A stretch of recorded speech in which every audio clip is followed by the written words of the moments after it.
Comment voudrez-vous croire que les autres épisodes de votre destinée nécessitent absolument quelqu'un de votre sang? Ne commettez pas l'erreur de croire que puisqu'on porte le même nom, il portera mieux le fardeau pour moi. Impossible. Et d'ailleurs, si vous réfléchissez comme ça, vous serez plus déçus que jamais. Dieu. Qu'est-ce que Dieu pense d'entreprendre? Disons, il y a en effet, Dieu veut qu'on gagne de l'argent et ça c'est clair, c'est dans la Bible. Dieu d'ailleurs, ce que lui voulait, c'est pas qu'on gagne de l'argent, c'est qu'on soit dans un système de vie qui permette aux uns aux autres de valoriser leurs capacités et de se partager les ressources. Nous, on a créé de l'argent, on a créé la monnaie, une façon d'exprimer cet échange économique, ces échanges de biens et de services.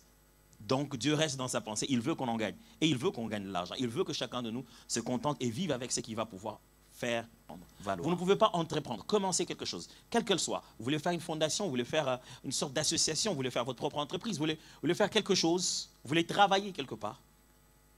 Les êtres humains que Dieu a placés sur la terre, les relations que nous avons sur la terre sont une ressource inévitable par Dieu lui-même. Dieu a placé ces systèmes-là comme ça. Dieu passe par les hommes pour toucher les hommes, si bien que pour sauver les hommes, il a eu besoin d'être homme. Il y a des missions sur la terre que Dieu a réservées qu'aux humains.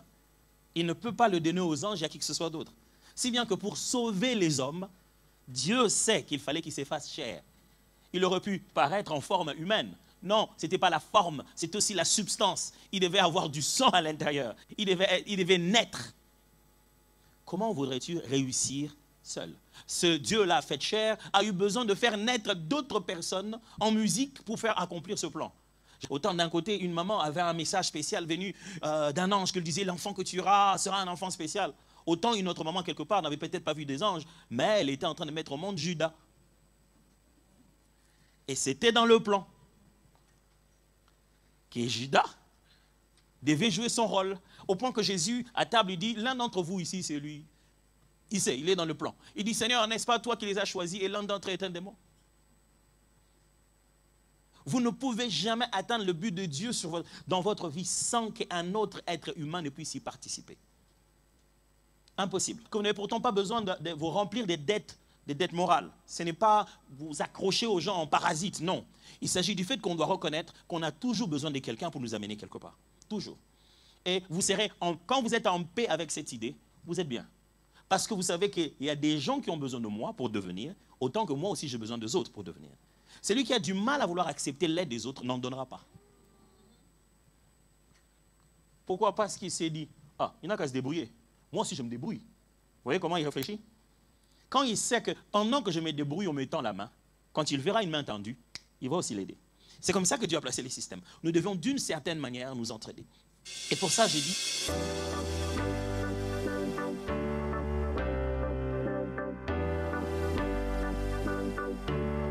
Et dans les relations durables, le lien de sang ne suffit pas. Le fait d'être frère et sœur de sang, même père, même mère, selon la Bible, ça ne suffit pas. Et je vous ai lu cette texte biblique qui est juste incroyable, vous savez. Waouh, ne font pas sur des textes qui sont si profonds. Proverbe chapitre 17, verset 17, on l'a lu. L'ami aime en tout temps. Et dans le malheur, il se montre un frère. Il dit... une connaissance, quelqu'un qui est proche de toi, qui est devenu ton ami, il manifeste son amour vis-à-vis de toi à n'importe quel moment de la vie. Il est là pour la fête, il est là le jour de ton mariage où tu as un enfant, il est là le jour où tu pleures d'avoir perdu une grossesse. C'est un ami, il est là, elle est là. Mais voilà ce que la Bible dit. Lorsque vient l'adversité, on découvre qu'il est né pour de temps comme ceux-là. C'est ça ce que l'Hébreu veut dire ici. Il dit, un ami aime en tout temps. Et lorsque vient le malheur, lorsque vient un vent contraire, un moment dur, on se rend compte que Dieu l'avait créé pour qu'il soit mon ami à des moments comme ça. Vous imaginez, vous naissez chez vous, vous avez votre frère, vous avez votre soeur, même sang, mais il y a quelqu'un d'autre, d'une autre nationalité, d'un autre visage, d'un autre accent, d'une autre race, que Dieu a créé. Et le jour où il est né juste pour être ton ami à ce moment-là. Il faudra, béni soit celui qui a des amis comme ça. Les gens d'amis providentiels. Est-ce que vous-même, vous êtes un bon ami providentiel? Est-ce que vous êtes entouré des gens qui vous disent, ah, vraiment que Dieu te bénisse, hein? Vraiment, non, non, non, non, non. Je me demande, ma vie, si tu n'étais... En tout cas, que Dieu te bénisse. Si on te dit ça dans la vie, c'est bien. Au lieu que les gens soient tout le temps en train de vous dire, je ne sais pas comment vous le supportez, hein? Dieu nous a fait tous naître pour la vie de quelqu'un qui n'est même pas de notre sang. Chacun de nous, le jour où il est né, il y a une mission stratégique que tu dois accomplir dans la vie de quelqu'un d'autre. C'est comme ça qu'on s'est mariés, non? Moi, je viens d'une autre famille, elle vient d'une autre famille. Si on peut croire que, voilà, c'est ici qu'on aime bien ces théories, si on peut croire il y a son âme sœur qui n'est pas de la même famille, pas de la même nationalité, pas de la même race, vous considérez que cette autre race, cette autre os est l'os de tes os, que tu as rencontré, qui est sorti de l'Allemagne, avec qui vous avez fondé famille, et vous êtes venu de Douala, et votre os se trouvait en Allemagne. Par quel miracle, je ne sais pas. Si vous pouvez croire que l'autre qui me complète peut être complètement d'ailleurs, comment voudrez-vous croire que les autres épisodes de votre destinée nécessitent absolument quelqu'un de votre sang? Ne commettez pas l'erreur de croire que puisqu'on porte le même nom, il portera mieux le fardeau pour moi. Impossible. Et d'ailleurs, si vous réfléchissez comme ça, vous serez plus déçus que jamais. Ce pasteur, depuis qu'il est là, il est en train de nous dire d'abandonner la famille. Non, non, je vais insister, s'il vous plaît. Je ne suis pas en train de dire ça. Je suis juste en train de vous dire que la famille n'est pas une garantie. La véritable garantie, c'est ce que cette phrase a dit. L'ami aime en tout temps.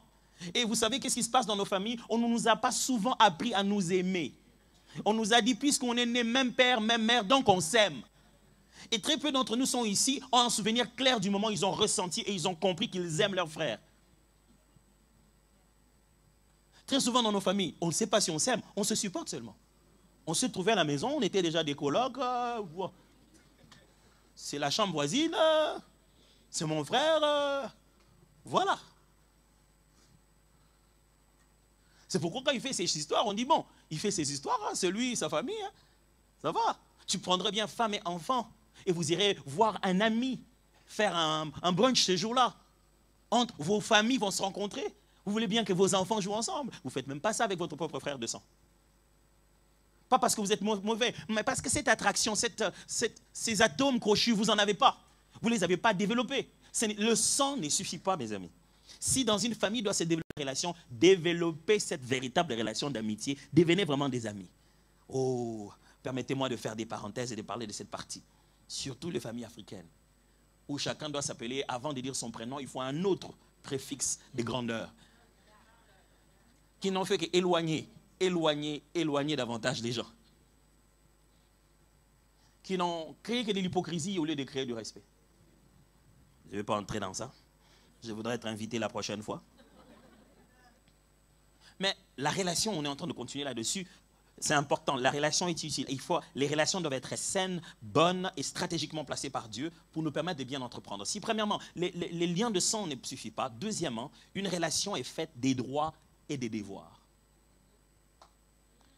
Si vous voulez entreprendre, vous avez certainement besoin d'être en relation avec des gens, des amis, des frères, des connaisseurs, des gens qui connaissent toujours. Vous savez, dans la vie, il y a quelqu'un qui a toujours les numéros de quelqu'un. Vous connaissez ce genre de personnes-là? Tout le monde l'appelle. On se dit, mais vous l'appelez beaucoup, lui, il travaille où vraiment? Il dit, non, mais il est plombier. Mais pourquoi tout le monde veut? C'est lui qui fait la procédure de tout le monde ici. Ah, ce vieux-là, il a des connexions. Dès que tu dis, non, mais mon vieux, j'ai un problème ici, j'ai une facture de... Voilà, ils ont dit que, ah, ça...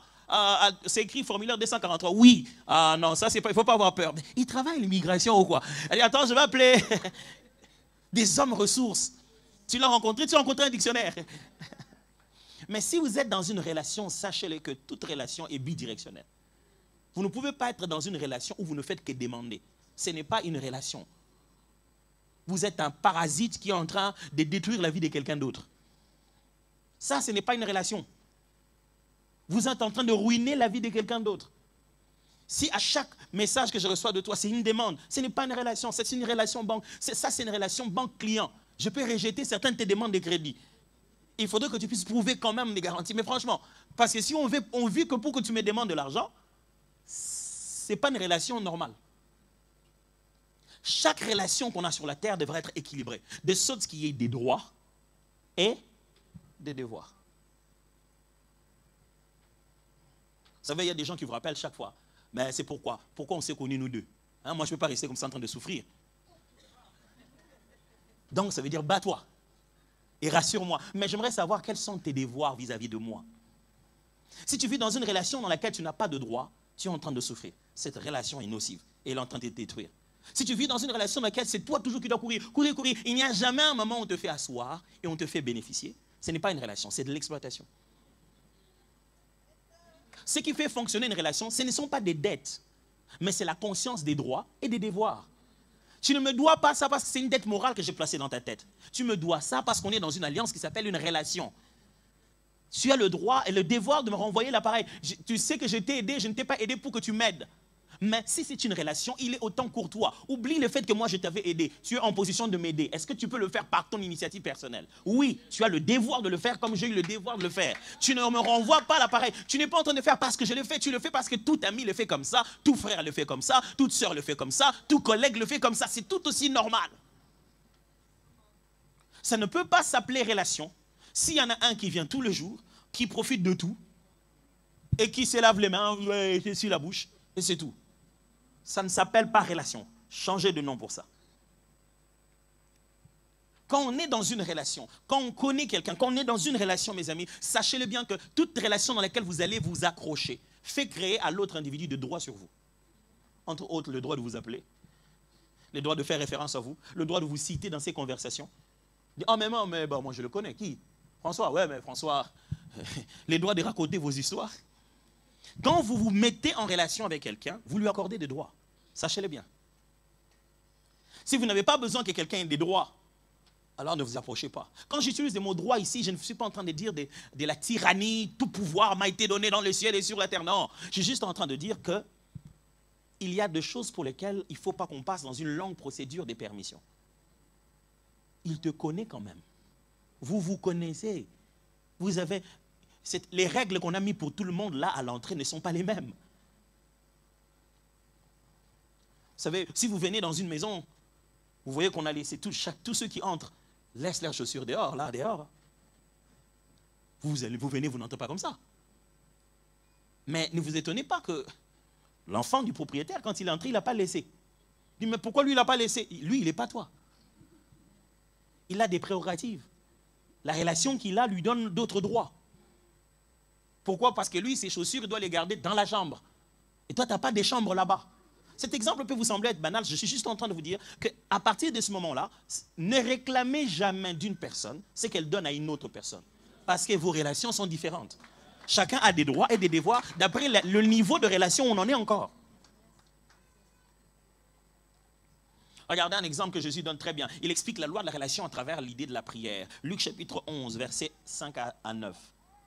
Il leur dit encore, si l'un de vous a un ami et qu'il aille le trouver au milieu de la nuit pour lui dire, ami, prête-moi 3 pains, car un de mes amis est venu de voyage chez moi et je n'ai rien à lui offrir. Nous sommes dans un contexte de 3 amis.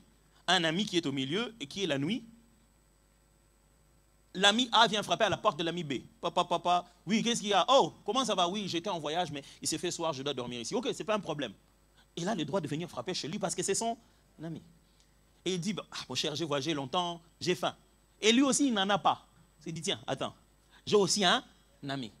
Donc, il va utiliser le même droit. Si toi, tu as le droit de frapper chez moi la nuit pour venir dormir, si lui aussi s'appelle mon ami, je peux frapper chez lui la nuit.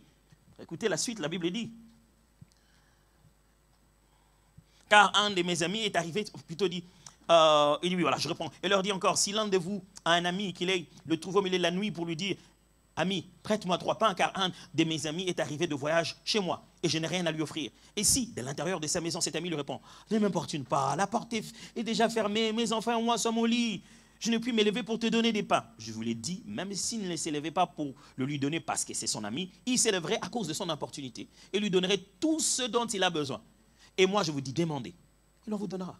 Cherchez, vous trouverez. Frappez, et l'on vous ouvrira. Il dit ceci, le cadre de cette relation d'amitié me donne même le droit de l'importuner. Et il dit, un bon ami te donne des fois même fâché. C'est-à-dire, il ne t'a pas donné parce que vous êtes juste amis, tu l'as énervé. Ben, prends. C'est-à-dire que tu as la capacité d'avoir des droits dans sa vie, même de forcer jusqu'à un certain niveau. La Bible dit, même s'il ne s'est levé pas parce que c'est leur ami, c'est juste son ami, il s'est dit, il m'a déjà dérangé, je suis déjà réveillé. Prends, tu veux quoi encore? Demain matin, ils seront amis toujours. Mais regardez comment ils sont en train de jouir. Chaque ami a joui du droit qu'il avait. Il ne pouvait pas dormir dehors, il a des amis. Et il ne pouvait pas dormir affamé. Mais cet ami-là n'avait pas la nourriture. Il dit, ok, à partir d'ici, là où tu es en amitié, c'est limite. Puisque tu n'es pas l'ami de l'autre. Moi qui suis son ami, je vais aller te chercher le pain. Pourquoi il n'est pas allé directement dormir chez celui qui a le pain? Ce n'est pas son ami. Il a eu le lit chez un ami et il a eu le pain chez l'ami de l'ami. Pourquoi? Parce que c'est ça la 3e règle en matière de relations. Une relation peut servir de crédit pour une autre. Vous êtes toujours en train de me suivre? Une relation, le fait que l'on connaisse une personne, cette relation bien entretenue, peut te faire passer outre les interviews, les années d'expérience, les questions, juste parce que quelqu'un dit « Ah non, mais lui, je le connais, c'est mon frère de l'église. » C'est fini. On dit « Ah, viens, toi, tu es le frère de l'église de l'autre là. Ouais, viens, viens. » C'est tout. C'est fini. Je sais que beaucoup de jeunes, surtout ici, ceux qui ont grandi ici, se demandent toujours « Mais pourquoi nous, en Afrique, tout le monde est toujours le cousin? On a plein de cousins en Afrique. Beaucoup de tontons. » C'est à cause de ça. C'est parce qu'on aime en Afrique, on n'aime pas présenter quelqu'un à une nouvelle personne qui vient de connaître avec crédit zéro. J'élève son crédit pour que tu aies confiance en lui. Demain, en le regardant, tu le prends pour mon frère. Tu n'as pas besoin de savoir comment on a grandi, c'était les frères du voisin, mais on a joué ensemble. Non, je n'ai pas besoin de t'expliquer tout ça. Mais on a bâti une relation, alors je le crédibilise directement. Vous savez combien de gens ont besoin que certaines personnes écrivent leurs lettres en mettant juste leur nom dedans? Vous imaginez de son vivant, Steve Jobs vous écrit juste une recommandation, même au stylo. Il dit, pour le Apple Store qu'il y a là-bas en Belgique, je te recommande Steve Jobs. Mais même recommandé en tant qu'employé, les autres se demandent, tu es qui? Vous savez, il y a des endroits où vous entrez, on vous dit, lui il est qui? Même toi, tu te dis, hein? Je suis qui? Pourquoi on me traite comme ça? Tu es l'ami de l'ami. Une bonne relation, une personne peut se mettre en garantie pour vous. Juste pour ça. Et cette garantie-là vous permet d'entreprendre. Cette garantie devient votre crédit, devient votre capital. Vous pouvez entreprendre sans argent parce que quelqu'un a juste des relations qui vous permettent d'obtenir toutes les signatures. Il va dire, ah mais c'est quoi? C'est la commune, mais je connais, celui-là c'est mon ami, on a grandi avec lui. Eh François, mais on veut faire de la louange ici, il semble que toi tu n'en veux pas. Ah c'est pas que je veux pas de la louange, mais il ne faut pas qu'il fasse de bruit. Mais comment tu veux qu'on fasse des louanges sans bruit, François? Non, mais parce que des fois, il laisse des portes ouvertes, on va fermer les portes. Et François, tu vas venir, toi tu es mon ami, fais-moi ça. Ouais, mais c'est pour toi que je fais ça, Jérôme, hein, c'est bien. Oui, ça c'est mon église. Ah, tu vois, cette église, oui, on ne fait pas de bruit. Il faudrait que tu viennes un de ces jours. Ça suffit, cette petite conversation entre François et Jérôme, ça a résolu tous les problèmes de l'intercession. Ça a clôturé les réunions de tous les responsables de l'église. Parce que quelqu'un connaît quelqu'un. Et il a pris tous les crédits qu'il a dans cette relation, il a fait risquer ta personne à l'intérieur. C'est pourquoi prenez au sérieux les relations. Quand vous demandez à quelqu'un de demander un service pour vous, vous le mettez en péril. Et il prend tout son crédit de cette relation qu'il a bâtie lui-même. Et il t'amène à l'intérieur. Tu n'as pas le droit de bousiller ça. Vous savez combien ça fait mal que quelqu'un que tu as recommandé, on t'appelle pour te dire, mais pasteur, le frère là que tu m'avais recommandé, tu le connais vraiment très bien. Hey.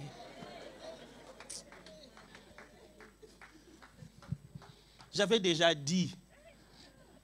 Là, comment tu commences à te demander, il a fait quoi? Non, non, je voulais savoir si tu le connais très bien. Bon, je vais quand même demander s'il avait passé sa délivrance. Mais dis-moi d'abord, il a fait quoi? Écoutez ce que Paul fait. Philémon, chapitre 1, verset 17. Voilà, ouais, les gens des livres que tu lis difficilement là. Philémon, c'est dans la Bible. Philémon, ce n'est pas que ton manager au boulot. C'est quelqu'un dans la Bible qui s'appelle Philémon. Chapitre 1, verset 17. Si donc tu me tiens pour ami, reçois-le comme moi. Paul est en train de parler à Philémon au sujet de recommander Onésime. Il dit, j'ai avec moi Onésime, quelqu'un qui était utile pour toi et pour moi. J'aimerais te le renvoyer. Écoute, oublie tout ce qu'il y avait avant. Il n'est plus le même Onésime maintenant. Il a donné sa vie à Jésus. Si tu m'appelles ami, non, tu considères que moi, Paul, je suis ton ami. Maintenant, si je suis ton ami, reçois-le, comme si c'était moi. On raconte l'histoire un jour d'un président, je ne voudrais pas raconter tout ici, d'un président africain qui devait se rendre aux États-Unis. C'était à l'époque, je crois, de Bush, je crois le premier, le Bush le père. Et il voulait se rendre aux États-Unis, il avait une réunion très très importante. Et on lui a déjà proposé tout ce qu'elle allait le faire. Elle dit, écoute, je viens de manière officieuse. J'aimerais juste dans mon moment de vacances, après trouver un temps de parler officieusement avec le président comme il le désire tellement. Ah ok, vous connaissez les services américains et tout. Tralala. Il dit, bon, hôtel, elle dit, non, j'ai dit que je venais de façon privée, quoi. Je ne veux pas aller dans les hôtels et tout ça. Elle dit, je viendrai chez un. Il a dit, qu'est-ce que je vais faire? Il avait un de ses amis qui habitait les États-Unis, il l'appelle. Mon cher, comment ça va? Oh oui, ça va. Depuis que toi tu es président, tu es tout le temps à dire, ah, toi aussi. Écoute, Je vais venir chez toi. Toi, tu habites où? Il a dit, là où j'habite. Je dis, bon, je vais venir, je vais me reposer, venir m'habiter chez toi. Il dit, ok, c'est bon, c'est pas grave. Il dit, les histoires des présidents, ça me fait mal à la tête, je vais venir habiter chez toi. Ah oui, bien sûr. Il dit, tu as la maison? Oui. Il dit, ok, toi aussi tu dis toujours que je ne te donne rien. Je vais venir habiter chez toi.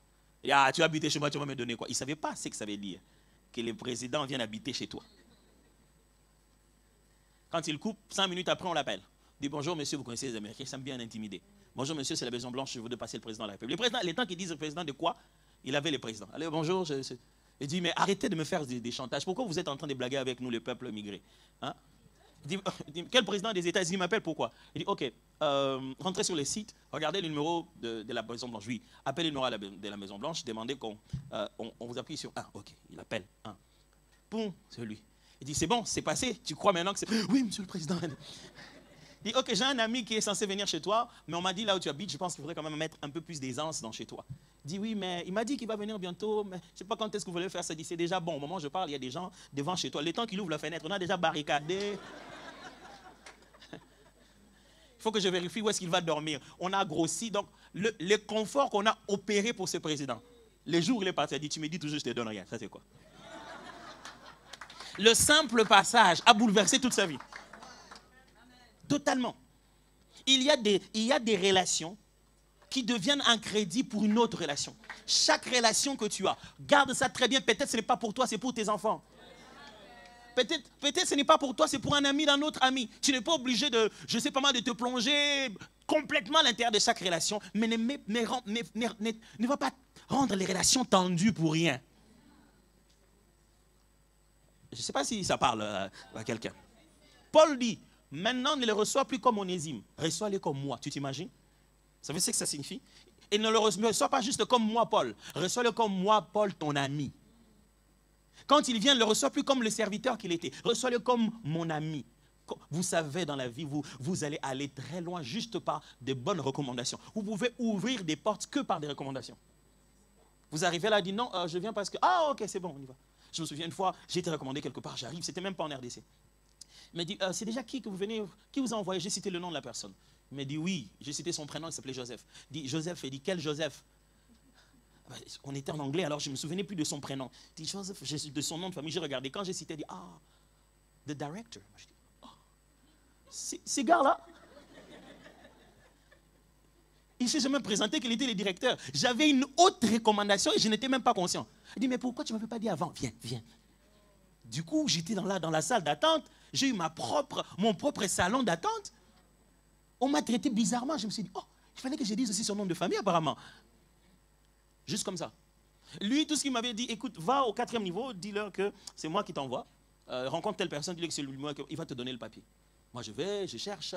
Je ne connais pas le poids de la personne qui me recommande. Vous n'allez pas entreprendre par vous-même. Au moment où vous voulez entreprendre, asseyez-vous. Ne gênez pas seulement. D'ailleurs, vous n'êtes pas obligé.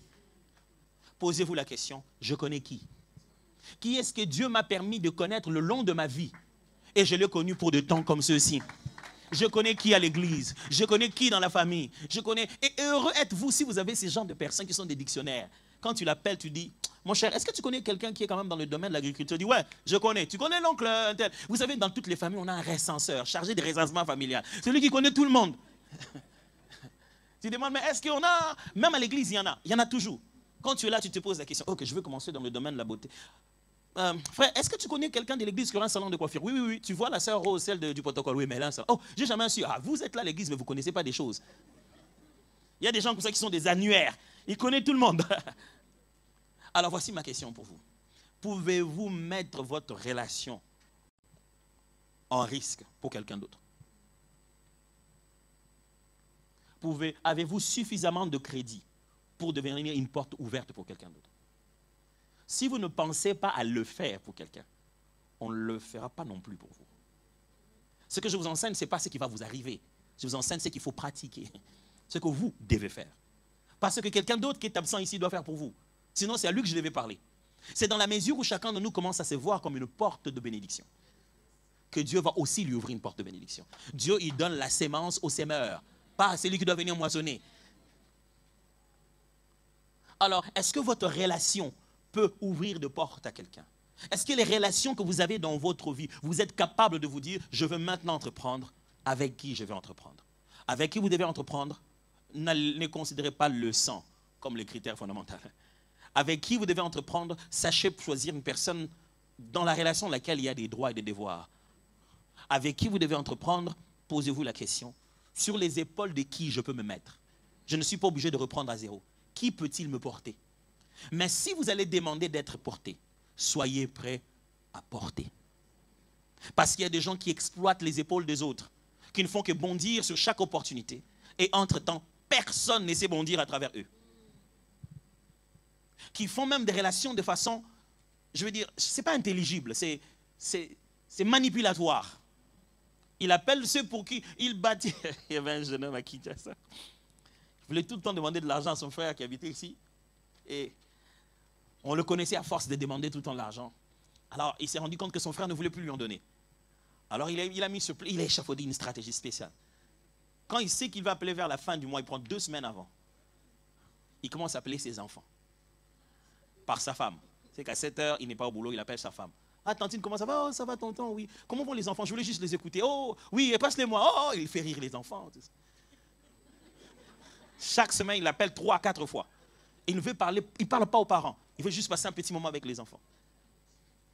Première semaine, deuxième semaine. La femme va dire à son mari, ah, vraiment, tonton, le tonton, il aime ses petits, hein. Il regarde voir les dessins animés avec eux. Non, mais j'ai jamais vu un tonton comme ça. Il n'a même pas encore demandé. Il a déjà commencé à faire valoir une relation. Non, les stratèges. Et puis, c'est la belle-sœur qui commence à dire, mais il n'a besoin de rien ces derniers temps. Envoie-lui quelque chose, non? Je lui envoie quoi? Il n'a rien demandé. Et puis, vers le 28, à la veille de la fin du mois, il appelle maintenant le grand frère. Il dit, grand frère, comment ça va? Je voulais juste savoir, est-ce que tu n'as pas un sujet de prière? Le stratège. Donc, il ne vient pas demander. Il est juste venu vous déstresser, voilà. Les grands frères disent, sujet de prière, oui, non, mais quand même, vous êtes là en train de vous battre, vous battez beaucoup pour nous tous dans la famille. Des fois, il faut qu'on vous soutienne. On s'est dit, mais... Puis le soir, le grand frère revient, il dit, tu n'imagineras pas, il dit à sa femme, qui m'appelle aujourd'hui? Ouais, le tonton, il m'a dit qu'il voulait un sujet de prière. Hé, vraiment, Bosco, tu ne peux pas les laisser comme ça? Il faut quand même penser à lui. Les 30, à l'heure où il l'avait prévu. Western Union. Les gars, il a très bien travaillé cela. Ça, c'est manipulatoire. Des amis que tu n'as... Il sait que quand celui-ci est appelé, c'est qu'il y a une demande.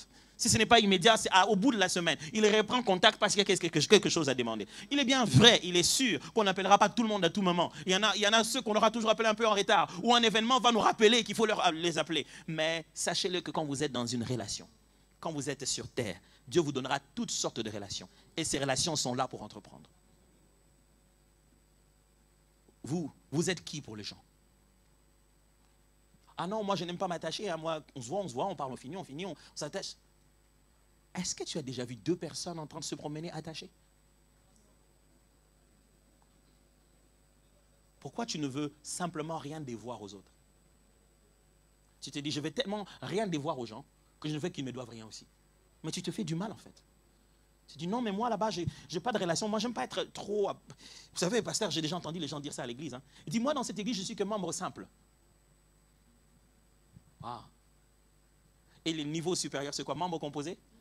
Ou membre platinum? Gold? Élite? Dis-moi, je suis que membre simple. J'arrive, je salue les gens, on fait le culte. Je viens là juste pour adorer mon Dieu. Et je rentre. Vous pensez que le Seigneur vous acclame? Ah non? Vous pensez que Dieu vous a donné une famille pour rien? Vous croyez que Jésus n'aurait pas pu vivre dans une famille d'une mère célibataire? Il y avait que la femme a tombé enceinte. Pourquoi il a attendu qu'il devienne fiancé?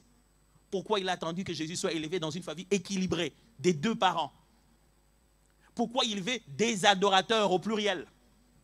Pourquoi il a créé l'église? Pour votre équilibre à vous, vous avez besoin d'être engagé dans tout ça. On ne vient pas ici pour vous servir vous. On vient ici pour se servir les uns les autres à la gloire de Dieu. Vous ne pouvez pas être devant quelque chose qui réussit et vous n'y avez pas participé et ça fait 12 ans que vous êtes là. Non, je ne parle pas d'ici. Vous avez compris ça, non? Non, je suis dans les îles de l'autre côté. Non, bien sûr que non. Je ne parle pas d'ici. Il faut que je rentre. Non, je n'aime pas m'attacher. Les gens, quand vous attachez trop, après, ils vont vous manquer de respect. Le respect. C'est déjà manqué. Waouh. C'est sur ça que vous restez encore. Dans ce monde de l'Internet. Le respect. Ça ne sert plus à rien. Je vous assure, ça ne sert à rien. Dans ce monde où une photo de toi, dans un contexte quelconque, qu'on pose, on met un texte, et les gens croient au texte qui explique une image inanimée de vous en train de faire ça. Lui en train de sortir de la maison, il a volé. Vous en train de faire ça, ça suffit. Vous valez autant encore jusqu'à aujourd'hui. Vous deviez laisser ça. Christ ne vous a pas brisé. Et vous ne devez pas valoir autant, mon frère. Vous ne pouvez pas vous aimer comme ça, vous n'irez pas loin. Sur cette terre, si vous voulez vraiment entreprendre, oubliez votre propre valeur. Vous ne pourrez pas entreprendre là-bas sans que quelqu'un vous jette des pierres. Sans qu'il y ait des conques en jambes. Vous ne pouvez pas y arriver jusqu'au bout et tout le monde entend vous acclamer. Le Fils de Dieu, le Saint du Seigneur, le Seigneur lui-même sur la terre. Écoutez ces petits noms. Belzébul, prédicateur de pauvres. Il est là pour leur bouffer l'argent. Jésus n'avait pas une bonne réputation chez tout le monde. Jésus de Nazareth, celui dont je vous prêche ici, n'avait pas une bonne réputation chez tout le monde. Il allait manger à certains endroits, d'autres étaient dehors en train de l'insulter, en disant il va manger chez les pécheurs. Ça, c'est quel prédicateur? Et en plus, il est assis, c'est une fille prostituée qui est en train de mettre, regarde. Il est là aussi. Cette fille-là le touche et il ne dit rien. Il dirait qu'il aime ça aussi. On le touche, on le masse, et puis on va dire prédicateur. Vous ne pouvez pas entreprendre en craignant que les gens pensent quelque chose de vous. Vous n'avez rien fait aux gens, ils fonctionnent comme ça. Ils pensent tout le temps quelque chose de vous et ce n'est pas bien du tout. Ils ont leur bouche et ils peuvent le manipuler à leur guise. Est-ce que je suis en train d'aider quelqu'un ici? Ils veulent en faire ce qu'ils veulent quand ils veulent. Et maintenant qu'on leur a donné une plateforme pour exprimer toute leur frustration, ils vont sur les réseaux sociaux, ils disent la première pensée. Après, quand ils se rendent compte qu'ils avaient commis une erreur, ils s'excusent jamais. Si tu veux tromper, ne va pas sur les réseaux sociaux. Les réseaux sociaux sont fondamentalement des applications de commérage universitaire. C'est fait pour faire passer les informations. C'est comme ça. Non, pasteur, moi, tu sais, dans notre communauté, surtout notre communauté africaine, on risque de me prendre pour quelqu'un qui a touché à la magie. Tu n'as encore rien. On te prend déjà comme ça. Tu ne savais pas? Même quand tu ne fais rien, on t'a toujours trouvé suspect. Je préfère encore faire. Parce que sans avoir rien fait, ils me prennent déjà bizarre. Et je vais passer toute ma vie à ne rien faire, en ayant peur qu'ils me prennent bizarre, pendant qu'ils me prennent déjà bizarre parce que je ne fais rien. Comment vous allez justifier ça au Seigneur? Oh Seigneur, je sens, mais je voudrais bien, homme de Dieu, prier pour moi, mais je voudrais bien. Mais je me dis seulement, ma belle famille, qu'est-ce qu'elle va dire? C'est ça la justification que tu présenterais au Seigneur. Le Seigneur, j'avais des bonnes choses à faire. Mais ma belle famille, seulement ça? Vous n'avez pas le droit. Jésus, ce n'est pas qu'on a juste parlé, ou on a mis des commentaires. On lui a jeté la salive sur les visages. Et parmi les gens qui sont là en train de huer, l'un d'entre eux est certainement le cousin, l'oncle de la tantine de quelqu'un que Jésus a guéri. Ils sont là, ils ont bénéficié de sa puissance. Mais c'est eux qui sont en train de les traîner à la boue. Vous n'allez pas réussir en pensant que tout le monde va vous acclamer. Vous ne pouvez pas entreprendre en demandant la permission chez tout le monde. Ce n'est pas possible. Vous voulez travailler avec Dieu signifie ne pas travailler avec tous les hommes. Travailler avec Dieu signifie que tu ne travailleras pas avec tous les hommes de la terre. Il y aura une partie seulement. Et cette partie se réduira au fur et à mesure que tu vas monter, jusqu'à ce que tu sois sur une croix seule et tout le monde en train de te regarder en bas. Si ce n'est pas ça le parcours de la vie, tu n'iras pas loin. La vie, au fur et à mesure que tu avances, tu deviens de plus en plus seul et seul et seul. Chaque niveau qui avance dans ta façon d'entreprendre, tu deviens de plus en plus seul. Et si tu n'as pas Dieu dans ton cœur, et si tu as peur de cette solitude, tu ne pourras rien faire. C'est pour ça qu'il faut commencer avec le Seigneur. C'est pourquoi on parle d'entreprendre avec Christ. Pas juste avec tes seules ambitions. Parce qu'à un moment donné, dans tout cet entrepreneuriat, dans toutes ces initiatives, tu te sentiras seul. Pas parce que les gens ne t'aiment pas, parce que tu deviens le seul véritable responsable. Quand on arrive, les policiers arrivent, on dit, bon, qui est le chef de l'entreprise? Les gens que tu payes chaque fin du mois, personne ne va te couvrir. Il dit, attendez, je vais chercher les chefs. Dès que tu viens comme ça, ce n'est même pas toi qui l'as fait. Oh non, mais les normes de sécurité n'ont pas été respectées, je pense qu'on doit devoir fermer cette entreprise. Qui a commis l'erreur des normes de sécurité? Quelqu'un d'autre. Mais l'entreprise pour laquelle tu as souffert pendant de longues années, on est sur le point de le fermer. Tu vas rentrer seul aller prier. Et chaque travailleur là-bas chez lui à la maison, il appelle déjà, il envoie déjà les CV ailleurs. Il s'en fout, il cherche un autre boulot. C'est toi qui vas rester seul là-bas pour te dire, est-ce que j'ai un Dieu ou je suis seul? Est-ce que ça va? Est-ce que ça va toujours? Vous êtes sûr? Hein? Ok, c'est bon, c'est bien de me rassurer que ça va. La troisième chose, c'est parler des rôles de la bénédiction. Si nous voulons entreprendre, mes amis, on doit se poser la question, la bénédiction sert à... Pasteur, s'il faut entreprendre, c'est difficile comme ça. Mais tous les jours, nous on dit la bénédiction. Il y a même des assemblées où on achète la bénédiction. Tu fais ceci, tu as plus de bénédiction, tu fais cela, tu as plus de bénédiction. Tous les jours, vous nous dites, pasteur, soyez bénis, vous nous bénissez. Moi, je suis ton père, j'étais béni. C'est pour qu'on fasse quoi de ça? L'un des grands problèmes que nous avons à l'église, c'est que nous n'avons pas compris la bénédiction. On n'a pas compris comment ça fonctionne. Et on l'utilise à tort et à travers, on l'utilise surtout au mauvais endroit. Et on s'étonne que ça ne marche pas. Et je vous l'ai dit la dernière fois, ceux qui ont été bénis par Abraham, jusqu'à aujourd'hui, ils gèrent des bourses. Ils sont stratégiquement positionnés partout dans le monde. Vous savez que même ici en Belgique, il y a des domaines dans lesquels les plus forts et les plus puissants de ce domaine-là, vous le savez bien que ce sont des Juifs. Et ça vient de depuis Abraham, mes amis. Une vieille bénédiction que Jacob a encore bien attribuée à chaque tribu. Mais nous sommes dans une alliance meilleure. Qu'est-ce qui ne va pas? Paul résume ça comme ça dans Galates, il dit, tant que l'héritier est encore un enfant, il ne diffère de rien d'un esclave. Ça veut dire, tant que le jouisseur de droit n'a pas encore la maturité requise, il ne peut pas jouir de ses droits comme celui qui n'en a même pas. Il est pareil à celui qui n'a pas de droits. Tu as des droits, mais tu n'as pas encore la maturité requise pour pouvoir les utiliser. Tu es pareil à tout le monde. C'est-à-dire, deux personnes marchent à pied pour aller chercher un taxi. Pourquoi? Parce que l'une d'entre elles peut conduire, mais la voiture qui est disponible n'est pas à lui. L'autre, c'est la voiture de son père, mais il n'a pas l'âge de conduire. Tant que tu n'as pas l'âge, tu peux vivre comme si tu n'avais pas le droit. Je peux répéter ça? Tant que tu n'en as pas l'âge, tu peux vivre comme si tu n'avais pas de droit. Le droit existe, mais il est à l'âge de la maturité. Et l'Église passe trop de temps à chercher le droit sans se poser la question de l'âge. Est-ce que je grandis? Parce que c'est à toi. Et vous cherchez des bénédictions qui sont déjà garanties. C'est pourquoi on est là, pour lequel Dieu nous a appelés, nous. Il a donné aux uns d'être apôtres, pasteurs. C'est pour vous rendre mûrs. La bénédiction, elle est déjà là. Et ce que les gens font, ils ne font que fuir la maturité, mais en train de chercher des choses grattes pour arriver à la bénédiction. S'il peut faire de son mieux pour ne pas passer par les brisements, mais directement être béni. Pasteur, prie pour moi, impose la main, ton Dieu là, il est en train de fuir quoi? Juste le brisement. Le brisement de quoi? Apprendre à demander pardon.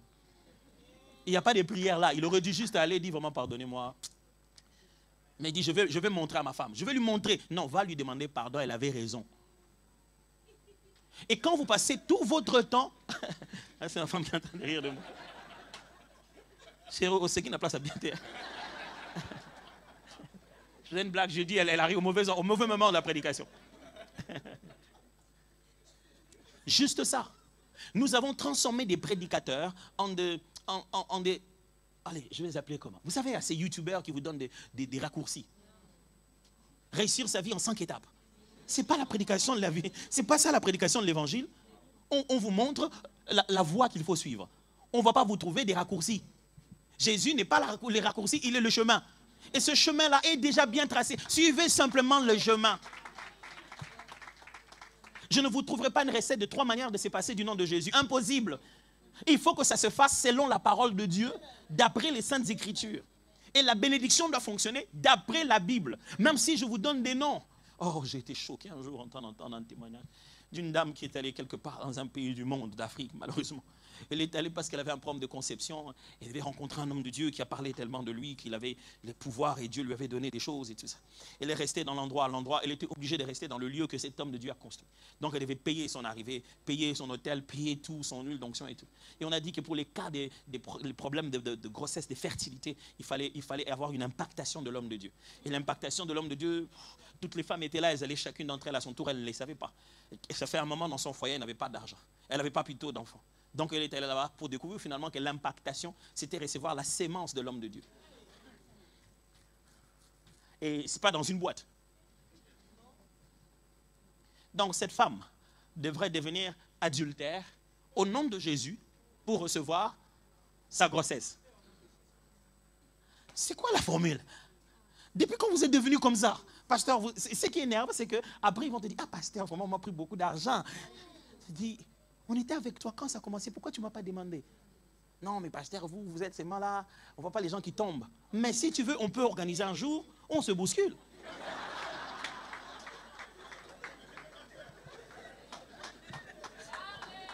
C'est bon. On peut organiser un jour, c'est bon. Juste le temps de faire un peu de pompe, je me prépare, on se bouscule et on filme. Et ça passe à Internet. Mes amis, la bonne voie, c'est cette voie dure, mais simple. La bonne voie, c'est celle pour laquelle tu as l'impression que ça va durer. Qui t'a dit que ça va durer? Respecte seulement. Si Dieu ne t'a pas encore donné Canaan, il te donnera la manne. Écoute-moi bien. Si Dieu ne t'a pas encore donné Canaan, il te donnera la manne. Tant que tu n'es pas encore arrivé dans le pays où coule le lait et le miel, Dieu se rassurera que dans le désert, tu as de quoi manger et de quoi boire. Quand Dieu te met dans le processus, il ne ferme pas ses ressources. Il se rassure que pendant que tu es patient, il comble tes fins du mois. Tu n'as pas eu le boulot là que tu voulais, mais tu payes toujours. Comment tu fais ça? Regarde bien, il y a un Dieu qui te prend en charge. Et finalement, cette histoire de bénédiction, qu'est-ce que je veux dire premièrement en matière de bénédiction, c'est que la bénédiction vient de Dieu seul. Je vais expliquer ça maintenant. C'est important de retenir ça. Bénédiction, ce sont de grands mots, aller en hébreu, aller en grec, je ne vais pas vous embrouiller avec ça. On définit ça simplement dans nos langues françaises et d'origine latine. On veut juste dire un souhait, le fait de souhaiter le bien, de dire de bonnes choses sur quelqu'un. Mais dans la Bible, c'est au-delà de ça. En fait, ce n'est pas souhaiter. Parce que Dieu ne souhaite pas. Quand Dieu bénit, il promet. Parce qu'il ne dit pas des paroles en espérant qu'un plus grand que lui puisse l'accomplir. Quand Dieu bénit, c'est qu'il s'engage. Quand l'Éternel te dit « je te bénis », il dit c'est-à-dire « je fais ceci pour toi ».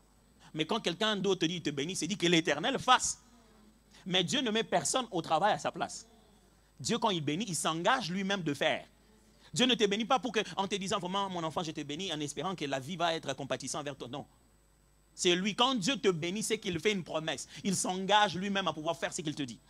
Il ne peut pas te bénir par un autre nom. C'est pourquoi il dit, l'Éternel, je te bénis, je te fais ceci. Mais les autres doivent user de son nom pour bénir. En réalité, il n'y a qu'une seule source de bénédiction, et c'est l'Éternel. Donc, il crée l'être humain. Dès le début au jardin d'Éden, la Bible dit, il le bénit.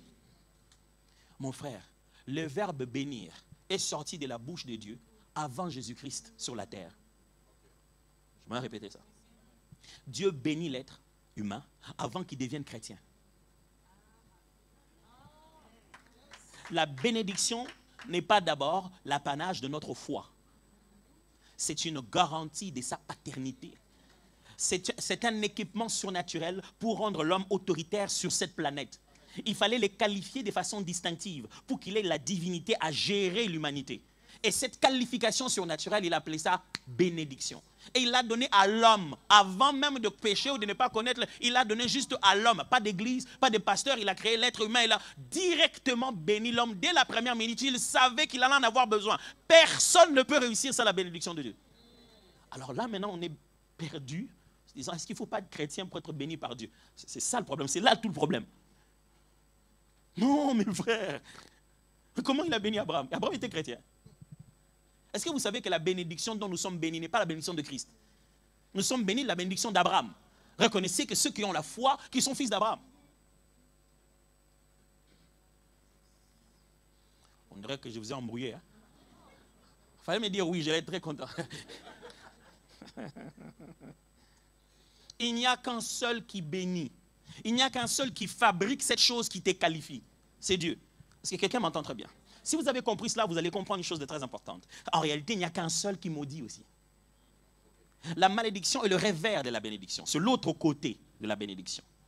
Il n'y a qu'un seul qui maudit. Je ne suis pas en train d'expliquer comment fonctionne la malédiction aujourd'hui. Mais faites très attention. Des fois, les gens pensent que le diable les maudit. Mes amis, si les diables avaient la capacité de nous maudire,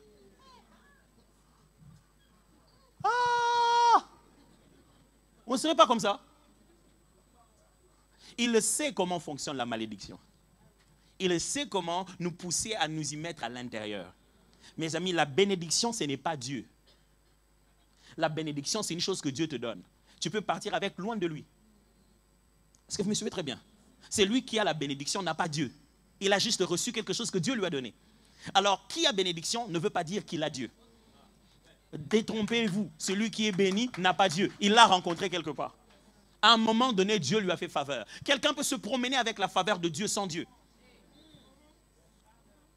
La bénédiction, mes amis, ce n'est pas juste des simples paroles. C'est pour cette raison que, je n'ai pas le temps de lire tous les textes, parce que je dois finir, le pasteur m'a donné un devoir de finir. C'est pourquoi quand vous lisez le texte, vous voyez que Ésaü vient après, que Isaac ait béni Jacob. Jacob s'est fait passer pour Ésaü, Isaac l'a béni. Et quand Ésaü vient, Isaac se rend compte de la supercherie, il dit, oh, mais j'ai béni la mauvaise personne. Ésaü est fâché, il dit, bénis-moi aussi. Mais bénis-moi aussi. Le père lui dit, impossible. Je n'en ai plus. Qu'est-ce qu'il avait donné? Rien. Le gars, il a fui en clandestin. Il ne lui a rien donné. Mais il a dit, les choses que je viens de prononcer là, même si je répète les paroles, ça ne fonctionne pas. Ça ne fonctionne pas comme ça. C'est quelque chose d'autre que j'ai libéré sur lui.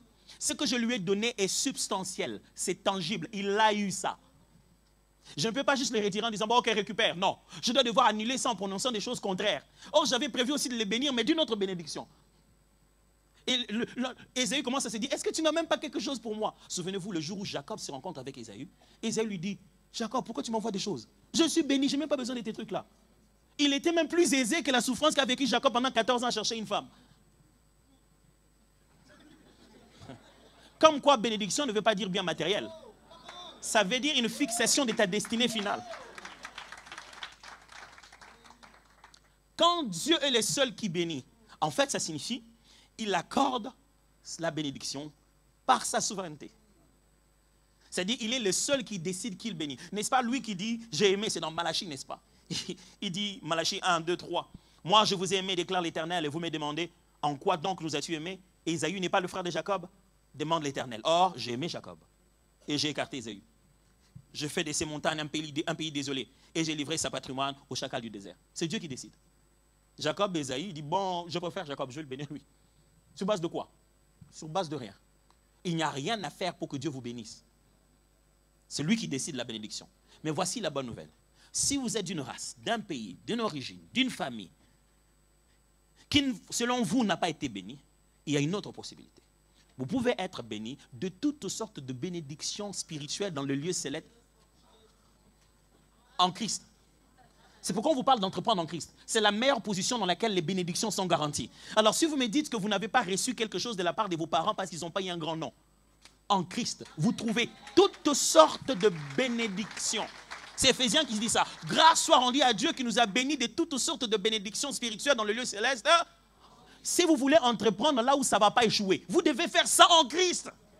Parce que là-bas, il y a déjà des garanties. Dieu seul béni signifie, il l'accorde par le droit paternel. Il l'accorde, par la souveraineté, c'est lui. Il l'accorde aussi par le droit paternel. Ça veut dire que Dieu laisse à ceux qui sont parents de vous bénir. Quand ils vous bénissent, ils ne vous bénissent pas par leur pouvoir, ni par leur capacité à accomplir ce qu'ils disent. Ils vous bénissent au nom de l'Éternel. Vous avez vu la différence? C'est pourquoi il n'y a qu'une seule source de bénédiction véritable, c'est l'Éternel. Les parents, quand ils te bénissent, ils le sous-entendent, ils usent de ce droit que Dieu lui a donné de prononcer des bonnes paroles à ta faveur. Dieu lui a donné une partie, un chèque, un chéquier. Il peut signer, ce n'est pas lui la banque. Ce n'est pas lui qui autorise les sorties. Mais il a un chèque. Les parents ont un chèque. Je vais rappeler ça. La relation de paternité et de maternité, la relation parentale est une relation dans laquelle Dieu a donné à certaines personnes un droit sur vous. Et la Bible appelle ça le seul commandement avec promesse. Honore ton père et ta mère. C'est le seul commandement avec promesse. Or, je vous ai bien expliqué que veut dire bénédiction. C'est le fait que Dieu promet et s'engage lui-même. Dieu a placé le contexte de paternité et de maternité, le contexte parental. Puissiez-vous être un parent spirituel, je vais arriver à ça tout à l'heure. Mais le contexte de paternité, s'il est le père, si tu es son sang, si c'est lui qui t'a élevé, il est dans une position de dire de bonnes choses en ta faveur. J'aimerais insister sur ça. Parce que je sais que dans la plupart de nos peuples, nous avons réellement cru, fortement accepté, que nos parents nous ont vendus chez les diables. Que nos ancêtres ont fait des pactes.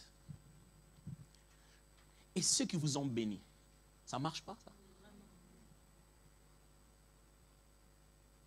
Pourquoi avez-vous une si grande foi que le diable est tellement présent? Il n'y a rien qui va changer, quoi. Vous pensez que les autres peuples qui réussissent, c'est parce que leurs parents les ont donnés à Dieu. Vous pensez que vous êtes du peuple qui adorait Moloch, qui donnait leurs enfants au feu. Vous êtes sûr que vos ancêtres ont fait ça? Pourquoi vous êtes bloqué dans votre tête? Aujourd'hui, allez dans les églises. La première prophétie qu'on vous donnera, un membre de famille qui est au niveau paternel, parental, vous a bloqué. Franchement, ils ont des cadenas qui ne rouillent pas. Hein.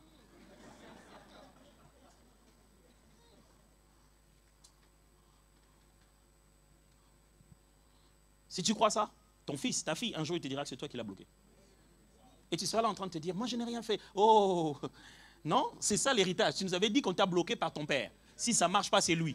Parce que nous, ça ne marche pas. C'est qui notre père? Oh, grandissez. Vous êtes éligible à la liste de prochains sorciers. Grandissez un peu. Commencez à dormir au culte parce que vous êtes fatigué par l'âge. Vous serez dans la liste de sorciers de l'intercession. Ouais. Ce n'est pas comme ça, mes amis. C'est faux. C'est faux, c'est faux. Je ne sais pas comment vous expliquer ça. C'est faux. Vous connaissez mon père? C'était une vraie question. Est-ce que vous connaissez mon père? Vous connaissez ma famille? Et je suis ici pourquoi? Il y a quelques années, j'étais en train de rire de mon père. Je lui ai dit, tu n'as même pas traversé Brazza. Je ne suis pas ici parce que mon père, un jour, il est arrivé. Je ne vis pas à la limite de mon père. Pas du tout. Mes amis, les parents, Dieu les a appelés pour déclarer des bénédictions sur nous. Ne pensez pas comme malédiction. Non, moi je suis comme ça parce qu'un jour je m'appelle, mon père était fâché. Il m'avait dit, toi dans la vie tu verras. Mais le jour il était content, il avait dit quoi? Le jour où il était content, il n'avait pas dit, mon fils, tu m'as rendu fier, tu iras loin. Toi, tu as préféré prendre le jour où il était fâché. Quand toi, tu es fâché, si on retient les paroles que tu dis. Parents, si, ayez l'habitude de bénir les enfants régulièrement. Une fois ne suffit pas, régulièrement. Avant de commencer l'école, priez pour eux. Un jour, à l'inattendu de rien, avant quoi que ce soit, avant de sortir, venez, venez, venez, venez. Faites-les agenouiller, priez pour eux, bénissez-le. Non, mais le pasteur va vous bénir. Non, nous avons notre chèque. Mais vous, parents, vous avez aussi votre chèque. Quand Dieu veut sortir les ressources, il vérifie qui a signé. La signature des parents n'est pas remplacée par pasteur. Sachez-le très bien que la famille, le foyer est le premier service sacerdotal. C'est dans la maison que les Juifs fêtaient leur fête spéciale. Et la responsabilité d'animer la fête était entre les mains des parents. Vous avez un droit sur vos enfants que nous, pasteurs, on n'en a pas. Dieu seul bénit. Il l'accorde par sa souveraineté, il l'accorde par le droit parental, il l'accorde par le droit sacerdotal. C'est-à-dire, en nous ayant donné le droit de servir, d'être serviteur de l'Éternel. N'est-ce pas l'Éternel qui donne à Abraham la formule, plutôt à Aaron, la formule sacerdotale de la bénédiction, que l'Éternel te bénisse, qu'il te garde, qu'il te fasse prospérer. Dieu a appris à Aaron comment commencer à bénir le peuple d'Israël. Il lui a donné même une formule pour ça. Quand Dieu nous appelle à son service pour être ses serviteurs, il nous donne aussi un droit de vous bénir. Et on le fait chaque dimanche. Mais vous avez préféré la malédiction de l'oncle. Oncle en plus, même pas père. Bien-aimé, je voudrais vous bénir, levez-vous, je vais déclarer des choses sur vous. Ah. Mais tu te plains tous les jours en disant qu'au village, on a dit des mauvaises choses pour moi. Je vais dire des bonnes, tu boudes. Pourquoi? Ah, lui, le pasteur, c'est qui? Tu as vu le visage de l'oncle en question qui t'a... Tu l'as déjà vu. Tu es convaincu qu'un oncle que tu n'as jamais vu t'a maudit. Mais que moi, où tu viens tous les jours, tu m'appelles ton pasteur. Et tu crois que la bénédiction que je vais faire, ça ne va pas marcher. On dirait que toi, tu aimes les gens que tu ne connais pas. C'est comme ça. Les gens pensent que plus il s'approche du sacerdoce, il perd son mystère. Quand il perd son mystère, il perd sa puissance. Ce n'est pas parce qu'on est devenu amis que j'ai plus l'onction. Ce n'est pas la même chose, mes amis. Je ne le fais pas de force. Dieu me l'a donné comme ça. C'est une prérogative liée à la mission qu'il m'a donnée. Ça vient avec des combats la nuit, mes amis. Ça vient aussi avec des défis dans la vie. Alors même quand on est devenu amis, ça ne peut pas partir de moi parce qu'on est devenu amis. Mais si tu me prends pour ami et non pas en qualité des serviteurs, ça ne marchera pas. Ce n'est pas parce qu'elle est là que je l'ai dit. Mais j'ai toujours apprécié la façon dont ma femme gère notre relation. À quel moment elle sait que je suis son pasteur, à quel moment il sait que je suis le prédicateur. La relation la plus difficile, c'était quand elle était mon étudiante. Ah, ça c'était trop difficile. Ouais, dans la salle, elle se comportait du genre, tu vois, les étudiants qui sortent avec les profs. Ouais.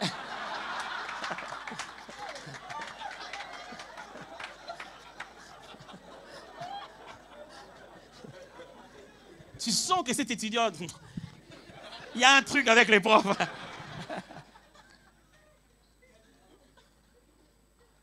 Un jour, mon père est venu me voir, seul, à la maison. On a commencé à parler, on était dans mon bureau, là. Parler. Je ne suis pas le premier de la famille, il faut aller très loin. Il faut aller très très loin. Notre famille est nombreuse. Il faut compter beaucoup avant. Je ne vais pas vous demander la permission d'un mot, mais voilà. Il m'a fait asseoir, on parlait de rien, me parlait de la famille, parlait des difficultés qu'il voit chez les frères, chez les sœurs. Il m'a dit, pasteur, il faut que tu pries pour nous. J'avais le chef de la famille. Et on faisait une conversation où il venait me dire, à mon niveau, je suis limité. J'ai besoin d'une autre forme de capacité surnaturelle. Et c'est toi qui en as. Ah, mes amis, ce n'est pas parce que nous venons loin que vous n'avez pas de pasteur. Vous pensez vraiment que ça ne demande pas Dieu de tenir une église dans cette zone autant d'années. Le peu de temps que je vis en Europe, je peux vous le dire sans hésiter. Vous êtes bénis. Hein? Ah, vous êtes bénis. Mais vous serez très étonnés de voir combien de gens cet homme de Dieu bénira à l'extérieur de l'église, qui vous donneront des témoignages incroyables. Je connais un frère qui me dit, moi j'aime aller te suivre partout où tu prêches. Je dis pourquoi? Je dis parce que tu prêches des fois des choses que tu prêches jamais à l'église. Des fois quand tu es dans l'église d'ailleurs, tu fais des choses, je veux recevoir ça aussi. Simple. On a fait une demande différente sur mon onction, que vous ne faites plus parce que je suis déjà votre pasteur. Dieu, quand il bénit, il le fait aussi, il accorde comme exaucement à la prière. Dieu seul bénit. Je vous ai dit, il est fait comment? Par sa souveraineté. Il est fait comment? Par le droit paternel. Il est fait comment? Par le droit sacerdotal. Il est fait comment? Par exaucement à la prière. Deux fois, ce n'est pas Dieu qui veut bénir, ce n'est pas papa qui a béni, ce n'est pas l'homme de Dieu qui a béni, mais quelqu'un a prié. Et l'Éternel a dit, ok, c'est bon, je vais le faire. Mes frères, quand vous avez ça, cette chose qu'on appelle bénédiction, la bénédiction n'est pas un ange qui vous poursuit. La bénédiction, ce n'est pas Dieu qui va partout avec vous. Non. La bénédiction est un sceau, un pouvoir d'attraction. C'est quelque chose sur lequel vous êtes scellé de ça. Où que vous allez, les choses s'alignent. La bénédiction est un algorithme qui influence les formules finales. Je ne sais pas si vous me faites comprendre. C'est-à-dire quand vous arrivez quelque part, parce que vous êtes béni, ça tend les cœurs des gens dans une certaine direction. Il ne sait pas pourquoi, il t'a regardé et a dit, bon, écoute, je vais te faire une faveur. Hein. Qu'est-ce qui lui a demandé de te faire une faveur? Il y a une faveur éternelle qui a été placée sur toi, qui fait que chaque fois qu'on te voit, ta tête donne envie de faire faveur. C'est ce qu'on appelle une bénédiction, mes amis. Maintenant, elle ne sert à rien si vous ne faites rien. La bénédiction, c'est comme un amplificateur. Vous voyez là? Je peux beau parler ici, sur ce micro. Si là-bas, c'est éteint, mes amis. Si le système d'amplification qui est derrière. Regardez. J'ai dit quoi? Vous avez entendu quoi? Mais l'ampli fonctionnait. Tout fonctionnait. C'est moi qui n'ai rien dit. La bénédiction existe. C'est vous qui ne faites rien. Dieu a béni l'œuvre de vos mains. Vous avez pris main sans œuvre, réclamant bénédiction. Vous êtes en train de réclamer quoi, mes amis? Sincèrement. Quand Dieu dit qu'il vous a béni, vous pensez que ça vous a fait quoi? Et je suis béni, tu vas vieillir. Si bénir pour toi, c'est juste quoi? Le corps seulement. Tu vas vieillir avec l'âge, tu vas commencer à te plaindre. C'est normal. Tu es béni, veut dire, on a injecté en toi un amplificateur de tes initiatives. De sorte que quand tu prends une initiative à entreprendre dans une direction, les portes s'ouvrent. Les éléments fonctionnent en ta faveur. Parce que ça reconnaît que c'est toi. Quand tu es béni de Dieu, même la terre sait que c'est toi. Quand tu t'en vas s'aimer là-bas, la terre sait que c'est toi. Dis non, lui, il faut lui en donner 10. Là, on donne aux gens 2, il faut lui en donner 10. Pourquoi? Il a été béni. Celui qui ne fait rien n'a pas besoin de la bénédiction. Or, avant que nous n'ayons rien fait, Dieu a décidé de nous bénir. Nous allons en entreprise déjà bénis. Je dois reprendre ça. Le jour où vous commencez à entreprendre quelque chose, une œuvre caritative, une entreprise, un projet sur Internet, vous y allez déjà béni.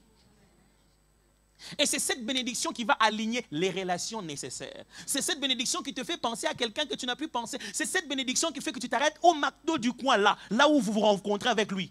Il dit, oh, vieux, mais je t'ai cherché.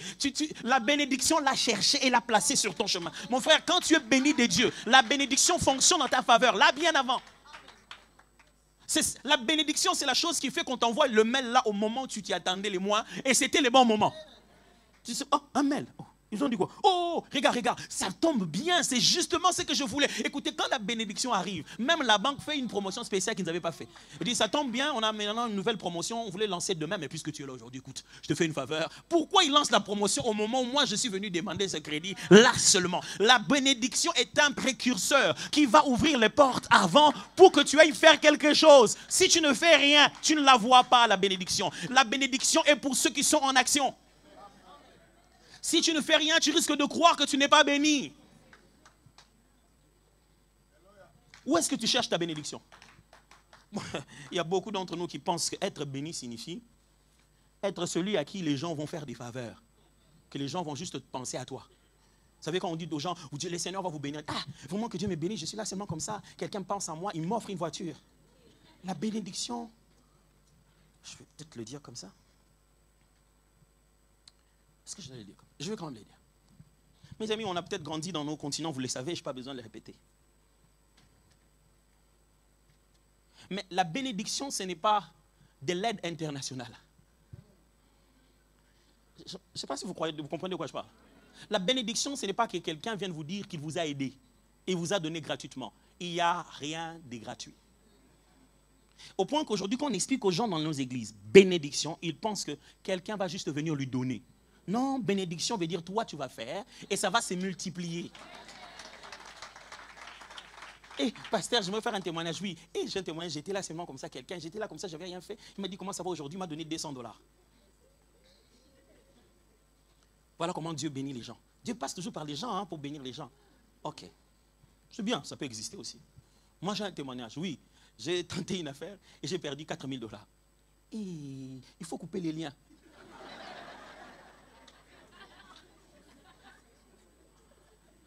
Tu sais ce que j'ai appris de mon échec? L'échec fait partie du processus. Tu sais comment je peux te rassurer, je vais me faire beaucoup d'argent? Je connais maintenant les systèmes. Reste là. Je vais encore te bénir demain avec $200. La main qui reçoit est esclave de celle qui donne. Proverbe le dit. Et toi, avec une mentalité d'esclave, tout le jour, tu appelles ça une bénédiction. Parce que tu es là en train de recevoir. Quand on dit bénédiction, c'est que quelqu'un t'a donné. Ah, les autres, quand ils disent bénédiction, c'est qu'ils ont fructifié leur travail. Change cette façon de réfléchir. Tu fais quoi? À part critiquer, commenter les vidéos des gens. Quelqu'un est en train de vendre sur une vidéo. Voilà mes cabellos, mes las frontales. Je cherche le mot. Las frontales. Bon, je ne vais pas m'aventurer dans un domaine que je ne maîtrise pas. Il fait sa pub et tout. Tout ce que toi tu as trouvé à faire, c'est l'insulter. Et puis à la fin du mois, il a gagné de l'argent. Avec tes insultes. Du matin au soir, tu as insulté tellement de gens et tu attends que quelqu'un te donne de l'argent, qui est la bénédiction que tu as priée. Il y a même des gens à l'église, quand ils prient la bénédiction, ils voient déjà le visage de quelqu'un. Seigneur, touche le Père.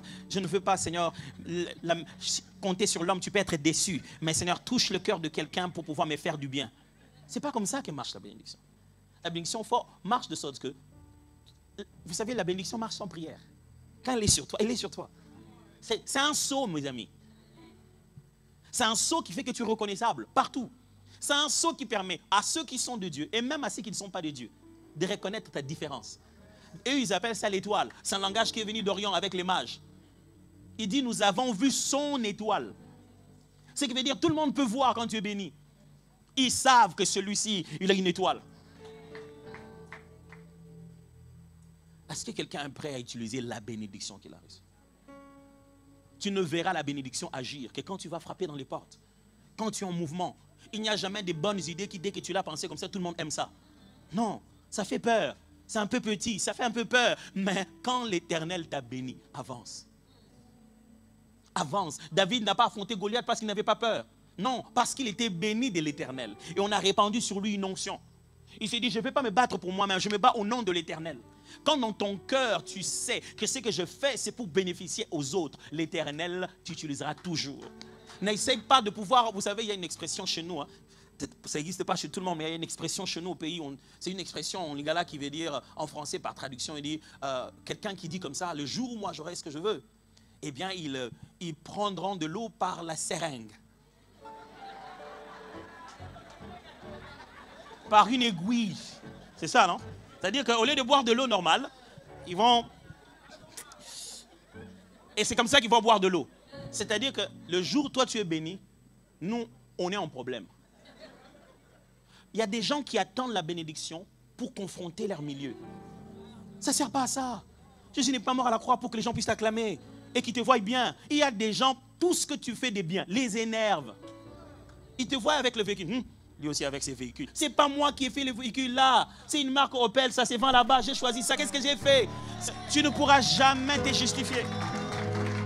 Mais si toi, tu veux être béni pour leur démontrer, tu n'es pas éligible. Si tu dois entreprendre, c'est pour aider quelqu'un. Et ceux que tu aides ne t'acclameront pas toujours. Ils ne vont pas venir te donner un diplôme spécial de mérite. Souvent, pendant que tu les aides, ils vont parler de mal autour de toi. Mais ça ne peut pas t'empêcher d'être un instrument. Dieu bénit Abraham et dit, je te bénirai et je ferai de toi une source de bénédiction. Quand tu es une source, tu ne regardes pas les visages de ceux qui viennent puiser. Toi, ton rôle, c'est de continuer à jaillir. Laisse jaillir. Ne te pose pas la question, certains vont pour puiser de la mauvaise manière. Toi, continue à jaillir. Ne te dis pas, non, ils ont lavé des habits sales. Toi, continue à jaillir.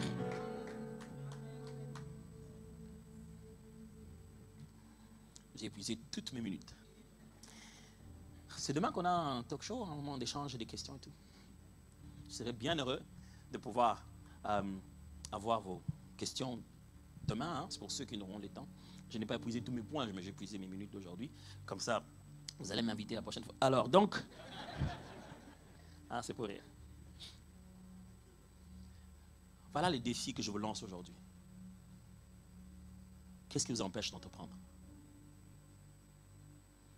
Je connais la réponse. Rien. Il n'y a jamais rien eu en fait. Vous avez juste eu une idée, vous êtes juste fatigué. Et vous avez imaginé tous les paramètres qui peuvent faire échouer le projet. Et vous avez fait échouer le projet.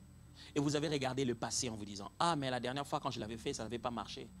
Ah, mes amis, est-ce que vous savez que le créateur de l'univers a effacé l'univers à un moment? Il a carrément voulu tuer tout le monde. Il dit, je vais faire une autre espèce. Est-ce que vous savez que tout ce projet de faire des enfants de Dieu, c'est encore une façon de faire une nouvelle créature? Et toi, tu penses que c'est chaque fois au premier coup? C'est pas comme ça. Quelquefois, Dieu veut que tu apprennes en plein milieu dedans. Toutes les théories que on peut t'apprendre sur nager. Tant que tu n'es pas entré dans l'eau, tu es un théoricien de la nage. Demande-moi, je peux te dire. On m'a tout dit, il fallait faire ça. Les jambes en même temps. Je suis allé, j'ai fait ça. Les jambes en même temps. J'ai avancé, mais pas comme ça, comme ça. Mes amis, la piscine où on va entreprendre, c'est entreprendre. Tu ne feras pas des entraînements d'entreprise sans entreprendre. Il faut entreprendre. Non, mais moi, je me suis toujours dit, on peut faire une plateforme de jeunes pour aider nos jeunes qui arrivent, qui sont un peu perdus, qui ne savent pas par où se retrouver. On n'a pas besoin que tu te dises, on a besoin que tu le fasses. Mais pasteur, j'avais fait ça avec quelques 3-4 amis, mais tout le monde n'était pas d'accord. Avance. Ceux qui ne sont plus d'accord, fais-les sortir du groupe, gardez des bonnes relations. Pas de la mauvaise manière. Peut-être qu'un jour, ils reviendront. Dis non, que c'est pas grave. Cherche d'autres. Prends un temps dans la prière. L'Éternel t'amènera d'autres personnes. Avancez. Ils vont raconter à tout le monde, ah, ces choses-là, on avait commencé ça ensemble. Hein. C'est comme ça. Il y a dans la vie, très souvent dans la vie, ceux qui commencent n'arrivent pas au bout. Très souvent. L'assemblage que Dieu fait pour faire démarrer n'est pas celle-là qui va amener à la ligne d'arrivée. Il y a des gens qui doivent juste servir d'ancêtre. Juste te faire démarrer et puis c'est parti. Mais mes frères et sœurs, n'abandonnez pas parce que quelqu'un vous a abandonné. Si Dieu vous abandonne, là c'est un problème. Faites-le. Pasteur, j'ai commencé à faire, je voulais aider les enfants de la rue, mais vraiment on m'a bouffé tout l'argent. D'ailleurs, les peu de choses que je vais amener, eux-mêmes ces enfants-là m'ont volé les téléphones. Qui vous a dit qu'aider quelqu'un dans les besoins, cette personne-là va tout de suite changer ses comportements? Vous ne connaissez pas ce que la pauvreté peut faire dans les gens. Quand vous allez aider quelqu'un qui se noie, sachez qu'il peut vous faire noyer. Quand vous aidez quelqu'un dans le besoin, sachez qu'il est dangereux. Vous l'aidez en maintenant une distance jusqu'à l'éduquer petit à petit, jusqu'à ce que vous puissiez petit à petit améliorer cela. Mais n'abandonnez pas. Ah, pasteur, moi j'ai arrêté. J'ai appelé les jeunes là pour leur dire, voilà, nous ici, on a commencé des moments difficiles. Venez, je les ai appelés la première réunion. Ils arrivent à 1 heure de retard. Reste. Si tu ne sais pas donner du temps pour ce que tu entreprends, ça n'ira nulle part. Le premier investissement que tu fais dans ton entreprise, donne-lui du temps. Donne à ce que tu fais là, donne du temps. Pasteur, mais moi, je vais moi-même commencer, mais je vais trouver que, je n'avais pas assez d'argent. On n'a pas besoin d'argent. On a besoin de sacrifice. Dans l'épée que tu as, tu ne peux pas entreprendre en achetant des bijoux au même rythme. Tu ne peux pas entreprendre en continuant d'avoir un rendez-vous régulier chaque week-end à Zara. Comme si ils t'attendent. Si tu ne viens pas, ne fermez pas, il n'est pas encore là, ne fermez pas. Il y a des gens, ils restent comme ça, ils disent, bon, je vais faire un tour à Zara, faire quoi? Quel match il y a là-bas? Tu vas sortir là-bas, tu vas finir par acheter. Et tu vas entreprendre en achetant avec le même rythme. Impossible. Impossible. Vends ça sur Vinted. Tu en as tout plein dans la maison, vends. Oh non, ça, j'avais acheté ça juste pour le mariage de ma soeur. Je ne peux pas encore porter ça encore au mariage de mon frère. Tu as porté ça pour le mariage seulement. Vends. Vends, pardon, on a besoin de l'argent. Vends. Et tu as acheté tous ces beaux habits pour l'anniversaire d'un enfant de 3 ans. Parce qu'on doit te voir bien habillé. Celui pour qui on est venu dort déjà depuis 19 heures. Et on est en train de se faire un combat d'accoutrement. Beaucoup d'argent gaspillé dans nos beaux habits. Et on se dit qu'on manque de l'argent pour entreprendre. Ceux qui ont entrepris, qui leur a donné quoi? Vous n'entreprenez pas sans vous sacrifier. Sans mettre de côté 2, 3, 4 choses. C'est important. Mes amis, je vous ai parlé de la parole de Dieu. Je vous ai tout expliqué. À partir d'ici, il n'y a pas de démons qui tiennent. À partir d'ici, il n'y a pas de qui que ce soit qui tienne. Qu'est-ce qui vous manque? Une bénédiction? Vous avez été béni. Voyez, l'homme de Dieu vous bénira. Appelez votre père. Dis, papa, je veux faire quelque chose. Je veux faire ceci. Je veux que tu me bénisses. Dis, mais on fait comment les bénédictions là? Je veux juste que tu me dises que tu es d'accord avec moi, c'est tout. J'ai prié pour vous.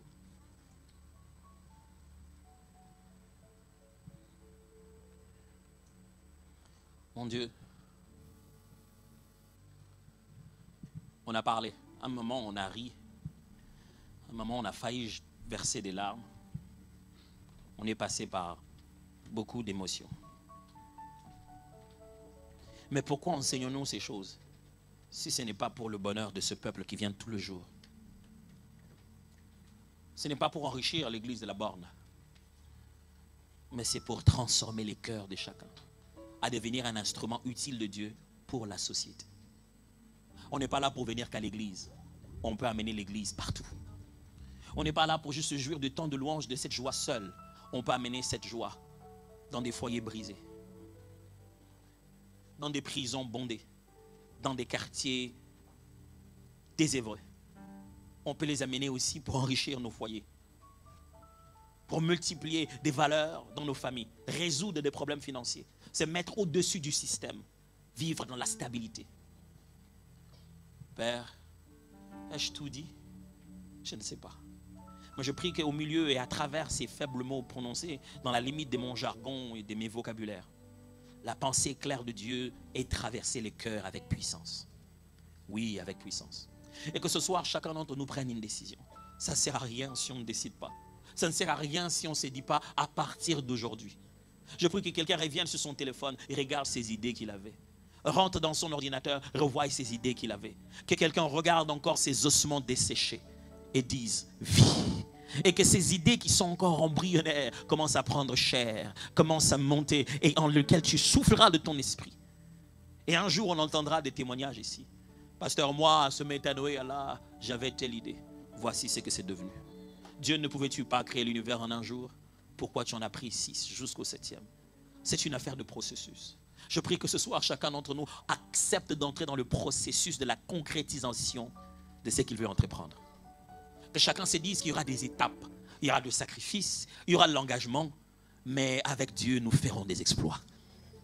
Père, je prie, sélectionne au milieu de l'assemblée des personnes qui vont être des témoignages, envie d'encourager les uns les autres. Ceux qui vont témoigner très très vite, très vite. Oh oui, avant la fin de cette année. Ceux qui vont témoigner très très vite, qui feront pousser tout le monde à se dire, si Dieu l'a fait avec lui, il va aussi le faire avec moi. Sélectionne au milieu de nous ceux qui seront comme des échantillons, qui vont montrer que le stock existe. Le stock de cette race-là existe. Quelqu'un veut entreprendre. Quelqu'un veut entreprendre. C'est peut-être un mariage dans lequel il veut entrer. Il veut vraiment entreprendre. Donne-lui le courage de le faire. Mais je prie que nos idées cessent de voltiger quelque part et de ne devenir que nos sujets de prière. Comment pouvons-nous être sûrs et certains que lorsque nous avons des projets, il y a des associations démoniaques qui en sont au courant et qui le détruisent, et que notre Père qui est dans les cieux ne le sait pas pour le protéger? Pourtant, il a dit qu'avant même que les paroles viennent dans notre bouche, lorsque nos prières sont encore dans notre cœur, notre Père qui est dans les cieux les sait. Dieu n'attend pas nos vocabulaires, il connaît nos intentions. Il ne tient pas nos articles, il connaît nos pensées. Il sait ce que nous ressentons. Dieu, tu connais ce que ces cœurs ressentent. Certains entreprennent très loin, à distance, sans la capacité de veiller sur leurs entreprises. Toi, le Dieu qui nous bénit et qui veille sur ce que tu nous as donné. Veille. Je voudrais prier pour tous ceux qui sont dans cette catégorie. Permettez-moi ça. Dans mon cœur, tout à l'heure, je l'ai senti. Qu'il y a des gens qui ont placé leur investissement très loin. Très loin. Outre-mer, peut-être au pays, très loin. C'est là-bas que tu tentes d'investir. C'est là-bas que tu fournis des efforts pour investir à distance. Et tu te dis, pasteur, c'est bien tout ce que tu dis, mais moi ici et ça là-bas, comment je veux faire? Je vais prier le Seigneur pour vous. Que Dieu fasse réussir cela. Qu'il vous donne les bonnes relations. Les gens de personnes qui seront pour vous une paix. Potiphar ne venait pas gérer sa maison, Joseph le faisait. Que Dieu vous donne des Joseph qui vont être une paix pour vous. Le jour où Pharaon a rencontré Joseph, il dit non, il faut qu'il devienne les gestionnaires de tout le pays. Que Dieu vous donne un Joseph. Si vous êtes là et que vous entreprenez, levez juste la main comme les autres l'ont fait. Merci beaucoup. Merci pour ceux qui lèvent leurs mains. Mon Dieu, mon roi, je prie. Je prie.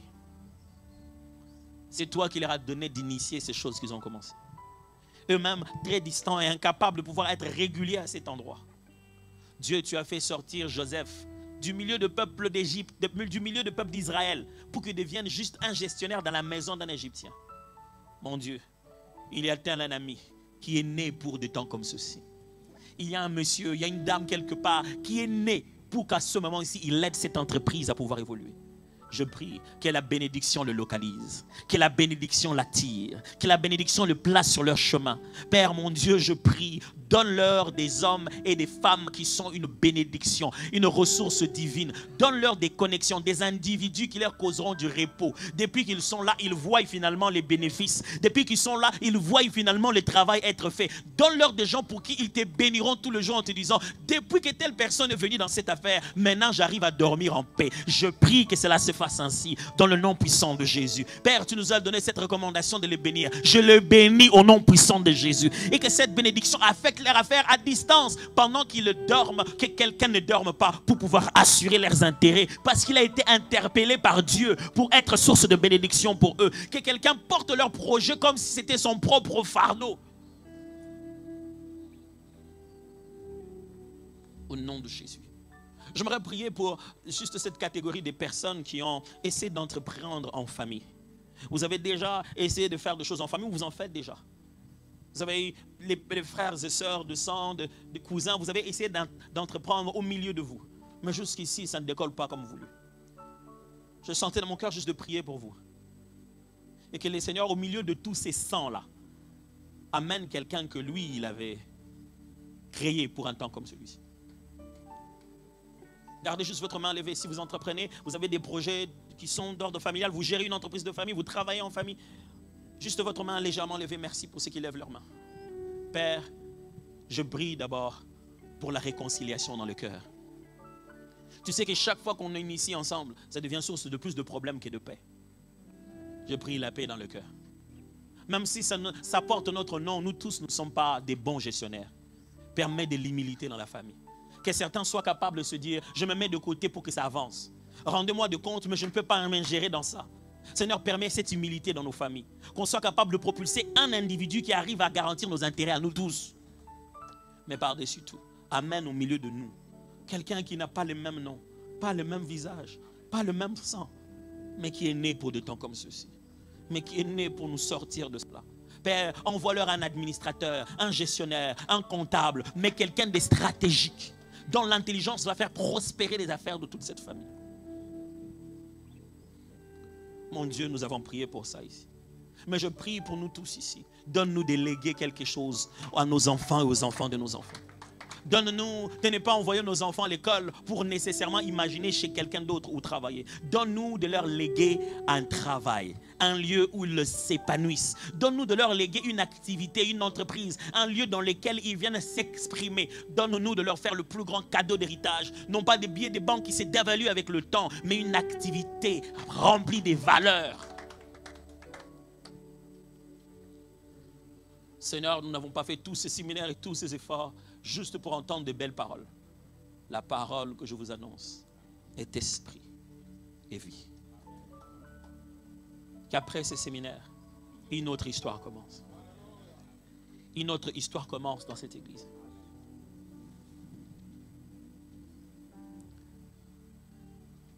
Pasteur, j'avais une vision depuis que j'étais en train de prier ici. J'ai vu qu'on avait placé quelque chose qui ressemble à une... how do you say net in French? Toile. Une sorte de toile d'araignée. Et les gens essayaient de traverser par là. On l'a placé stratégiquement comme derrière une fenêtre. Et chaque fois que les gens essayaient de sortir par là, vous avez l'impression qu'ils ont avancé. Mais cette toile les a retenus. Et les a tirés jusqu'à un moment. Et puis encore on les a bloqués quoi. Ils essaient chaque fois de partir, mais tombent sur ce genre de toile. Et j'étais en train de prier Dieu. Je disais, Seigneur, c'est quoi cette affaire? Et le Seigneur, plus je priais, plus j'avais l'impression que Dieu ne veut pas tout me dire. Mais voici juste le seul message qu'il m'a demandé de communiquer. Il m'a dit, je coupais le toile. Je coupais le toile. Je pouvais comprendre que dans cette église, il y a beaucoup de regrets. Des regrets des initiatives qui se sont arrêtées en route. Dans cette église, il y a beaucoup de pertes. Beaucoup de pertes. Des gens dans cette assemblée ont fait des pertes énormes, d'abus de confiance. Des gens ont tellement donné, ont tellement tenté. Je disais, Dieu, pourquoi tu me donnes cette image? Il m'a dit, j'ai besoin de réveiller la foi de quelqu'un qui doit encore le faire une énième fois. Parce que les gens se plaignent et me disent, Seigneur, j'ai déjà fait ce qu'il dit là. En quoi ça va être différent cette fois-ci? Il dit, dis-leur que j'ai coupé le toile. Cette fois-ci, ça sera différent. Je n'ai pas besoin que vous veniez devant. Vous savez que c'est l'Éternel qui m'a parlé. Cette fois-ci, ça sera différent. L'Éternel me demande de te dire, il a coupé le toile. Il va te frayer un chemin. Il a coupé les toiles. Il va te trouver les personnes qu'il faut. Il a coupé ce toile. Il va te frayer un chemin. Ce qui donnait l'impression d'être absorbé, ça a avancé, mais et tu t'es rendu compte que c'est encore rentré dans le même système. C'est encore rentré dans ce cocon-là. Non, cette fois-ci, ça va être très, très, très différent. Oh Dieu, je ne savais pas que quand tu veux nous faire du bien, tu nous rassembles, tu nous donnes ta parole. Quel plus grand héritage que d'entendre la sagesse du Créateur. C'est toi le Créateur qui nous insuffle ta façon de faire. C'est dans notre esprit, ça entre dans nos cœurs. Oh, on a débordé dans le temps. Mais qu'est-ce que ce temps aussi précieux si ce n'est pas ce moment qu'il nous fallait dans notre destinée? Avec le respect de l'emploi du temps de chacun et de l'utilité de ce travail. Nous voulons te dire merci en fait de nous avoir donné un pareil moment. Un pareil moment. Oui, merci. Pour ça, nous te devons des acclamations, des cris de joie, de l'honneur.